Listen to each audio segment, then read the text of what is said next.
First day of spring, Persian New Year, Palm Sunday. We are all here to celebrate the lovely Miss Emily Dickinson. There's her photo in black and white.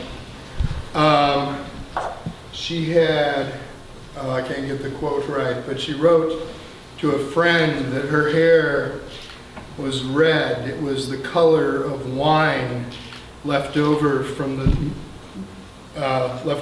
night before, with the sun shining through it, and she had light brown eyes. And so I'm very, very, very fortunate to only learn this recently, or else I would have been carrying a torch pretty hard and pretty long. So that's Miss Emily's photograph, and I'm going to tell you the important points that I think y'all should know. And even though it's a little long, I'm still leaving out a lot of stuff. You gonna get out of the splash zone there, Richard? I'm just backing off from the music because I want to see and hear you.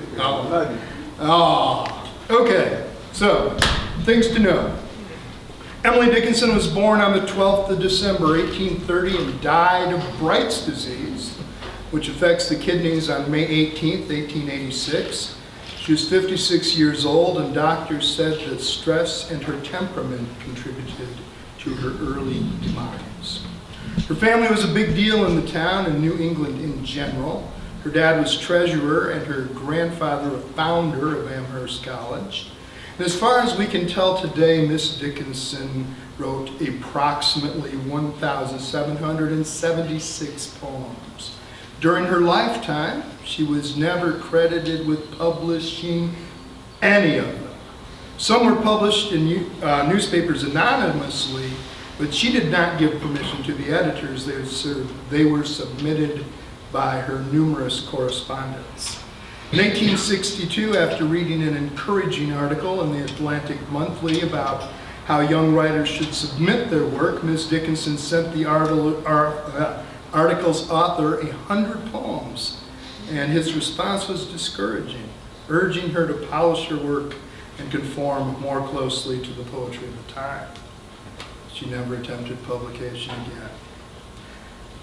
After her death, Ms. Dickinson's family discovered hundreds of handmade quarter-page and sewn together fascicles containing her poems, and you can look at a copy of them in that big beautiful book over there. And it's important to know that Emily Dickinson and Walt Whitman, the mother and father of real American poetry, pretty much prior to the mid-19th century, and Miss Dickinson and Mr. Whitman, what you're getting is a watered-down imitation of English poetry. But this begins the real American stuff in an American vein, as our friend William Carlos Williams would say, and with our own language and ideas. So, the publishing history of Emily Dickinson's poems is fascinating. In 1890, that would have been 4 years after her death, a heavily edited and family-approved and morally unchallenging collection of Ms. Dickinson's poems was published. It was edited by the popular 19th century poetry hack Mabel Loomis Todd and T.W. Higginson. Luckily for us, her poems have been in print ever since. In 1924, there's another version. Miss Emily's complete poems, approved by the family and edited by her niece Martha Dickinson, was made available, and that too left out anything controversial. It wasn't until 1955, now I should have done the math, so she died in 86 to 55, how many is that? Not quite 100. 70 some years, we finally get what's close to the original poems and the original amount. So without family approval, Thomas Johnson, which is the edition you guys were selecting from over there, published Poems of Emily Dickinson under Harvard's Belknap Press. And that was when we got to see the full depth and daring of Dickinson's poems. These poems included doubts about organized religion, and hints of unapproved love affairs. Then in 1998, Poems of Emily Dickinson was published again by Belknap, this time edited by R.W. Franklin, and you can go through their Dickinson scholars that argue about versions of the poems and all this type of thing. And this probably is going to be a complete a version as we're ever going to get. Still, there are many who insist that immediately after Emily's death, a number of unsuitable poems were destroyed. About to hear a number of Ms. Dickinson's poems, so we won't spend a lot of time on them here. However, some key points. Often they were short, sometimes a single 4-line stanza, that's called a quatrain. She used the ABCB rhyming method, but wasn't afraid of slant rhymes. Tell it slant is one of her most famous quotes. And she also is famous for what can be seen as implicit instructions on how her poems should be read. Examples are dashes for breath and rhythm, and unconventional capitalization for emphasis. And she was also a master of the extended metaphor.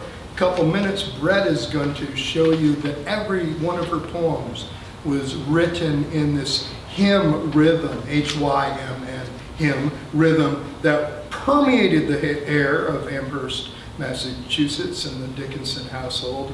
And so any of her poems you can sing to Amazing Grace, Rock of Ages, or Yellow Rose of Texas, which will be shown momentarily. Along with the unique presentation, she addressed subjects that weren't much mentioned in the mid-19th century, or if they were mentioned, they were presented in an approved and cliched manner. Miss Emily looked deep into organized religion, and she was basically a mystic, which meant she had no use for organized religion. I was very, very happy to find that she was influenced by William Blake, who I hope you all know is a big mystic poet. And she did not shy away from staring directly into the abyss of death and depression. Was in and of nature, unlike Marcus Aurelius, who was in the world but not of it. She was in and of it. Understood the deep delights of solitude and a life of the mind. You'll hear more momentarily.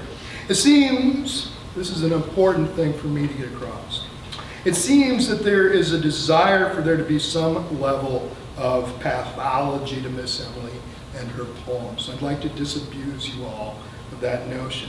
Here are some facts that people do base the idea upon. Paper's sticking together.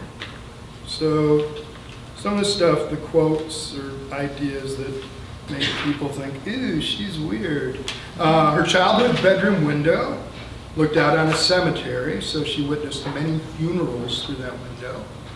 The only major chunk of time she spent away from her father's house was her year at Mount Holyoke Female Seminary, which is now Mount Holyoke College.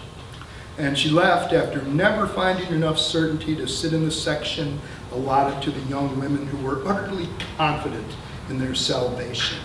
They would ask every once in a while, and they'd divide up the class, and she'd just stay where she was.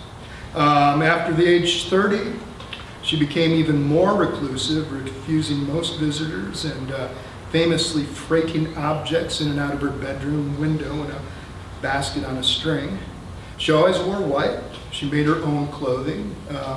Remember, in the 19th century, towards that time, there was a transition to machine-made clothing. So those things, quote unquote, make her weird. But other things I want you to know. She is often in pain due to her kidney ailments. Her father drove away the suitors of both Miss Emily and her sister. He was a real asshole.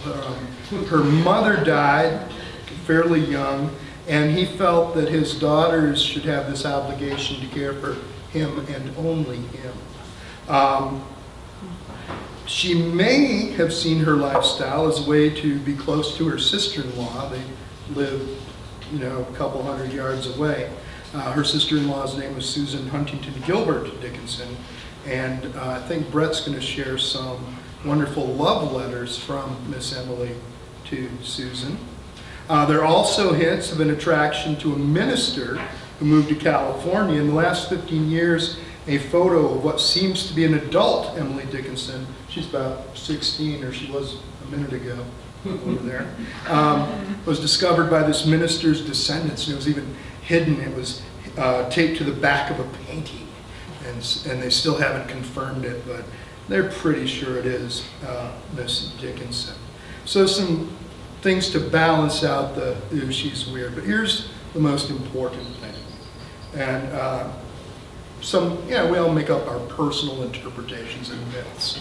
So this may not be approved legend, but here's my version of Emily Dickinson.